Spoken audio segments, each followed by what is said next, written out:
ಇನ್ನು ನಾಗೇಂದ್ರ ವಿರುದ್ಧ ಸಮರ ಮುಂದುವರಿಸಿರುವಂತಹ ಬಿಜೆಪಿ ಸೋಮವಾರ ವಿಧಾನಸೌಧ ಮುತ್ತಿಗೆಗೆ ಬಿಜೆಪಿ ನಿರ್ಧಾರವನ್ನ ಮಾಡಿದೆ. ಮುತ್ತಿಗೆಗೂ ಮುನ್ನ ಫ್ರೀಡಂ ಪಾರ್ಕ್ನಲ್ಲಿ ಪ್ರತಿಭಟನಾ ಸಭೆಯನ್ನು ನಡೆಸಲಾಗುತ್ತೆ.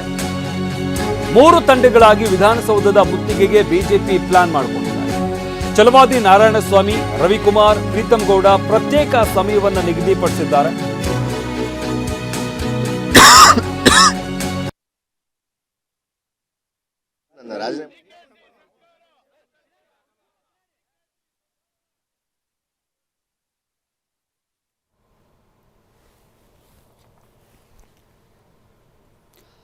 ನಾಗೇಂದ್ರ ವಿರುದ್ಧ ಬಿಜೆಪಿ ಸಮರವನ್ನು ಮುಂದುವರಿಸಿರುವಂಥದ್ದು. ಅವರ ರಾಜೀನಾಮೆಗೆ ಪಟ್ಟು ಹಿಡಿದಿರುವಂತಹ ಬಿಜೆಪಿ ಸೋಮವಾರ ವಿಧಾನಸೌಧ ಮುತ್ತಿಗೆಗೆ ಬಿಜೆಪಿ ನಿರ್ಧಾರವನ್ನು ಮಾಡಿದೆ.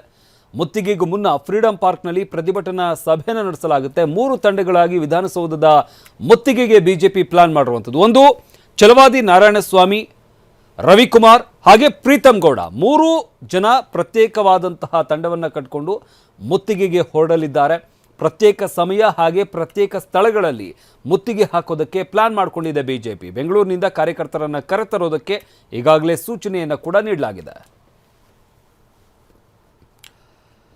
ಇನ್ನು ಮತ್ತೊಂದು ಕಡೆ ಸಚಿವ ನಾಗೇಂದ್ರ ಅಭಿಮಾನಿಗಳಿಂದ ಪಂಜಿನ ಮೆರವಣಿಗೆಯನ್ನು ನಡೆಸಲಾಗ್ತಾ ಇದೆ. ದಾವಣಗೆರೆ ನಗರದ ರಾಮ್ ಮತ್ತು ರಾಮನ್ ಕೋ ಸರ್ಕಲ್ನಿಂದ ಡಾಕ್ಟರ್ BR ಅಂಬೇಡ್ಕರ್ ಸರ್ಕಲ್ ವರೆಗೆ ಪಂಜಿನ ಮೆರವಣಿಗೆ ನಡೆಸಲಾಗುತ್ತೆ.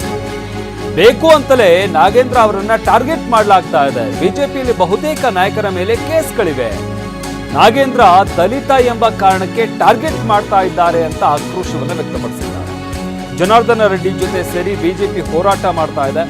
ನಾಗೇಂದ್ರ ವಿರುದ್ಧದ ಹೋರಾಟ ವಾಪಸ್ ಪಡೆದಿದ್ರೆ ಬಿಜೆಪಿ ವಿರುದ್ಧ ರಾಜ್ಯಾದ್ಯಂತ ಹೋರಾಟದ ಎಚ್ಚರಿಕೆಯನ್ನ ಕೂಡ ಕಾಂಗ್ರೆಸ್ ಕಾರ್ಯಕರ್ತರು ಕೊಟ್ಟಿದ್ದಾರೆ. ಹೋರಾಟದ ಎಚ್ಚರಿಕೆ ಕೊಟ್ಟಿರುವಂತಹ ನಾಗೇಂದ್ರ ಅಭಿಮಾನಿಗಳು ಇನ್ನು ಮೈಸೂರಿನಲ್ಲೂ ಕೂಡ ಇದೇ ರೀತಿಯಾದಂತಹ ಪಂಜಿನ ಮೆರವಣಿಗೆ ನಡೆಸಲಾಗಿತ್ತು. ಬಿಜೆಪಿ ವಿರುದ್ಧ ಆಕ್ರೋಶ ವ್ಯಕ್ತಪಡಿಸಿದ್ರು ಕಾಂಗ್ರೆಸ್ ಕಾರ್ಯಕರ್ತರು. ಈಗ ದಾವಣಗೆರೆಯಲ್ಲಿ ಆಗ್ತಾ ಇರುವಂತಹ ಪಂಜಿನ ಮೆರವಣಿಗೆ ದಾವಣಗೆರೆ ನಗರದ ರಾಮ್ ಅಂಡ್ ಕೋ ಸರ್ಕಲ್ನಿಂದ ಡಾಕ್ಟರ್ BR ಅಂಬೇಡ್ಕರ್ ಸರ್ಕಲ್ ವರೆಗೆ ಪಂಜಿನ ಮೆರವಣಿಗೆಯ ಮುಖಾಂತರ ಬಿಜೆಪಿ ವಿರುದ್ಧ ಆಕ್ರೋಶವನ್ನು ವ್ಯಕ್ತಪಡಿಸಿದ್ದಾರೆ.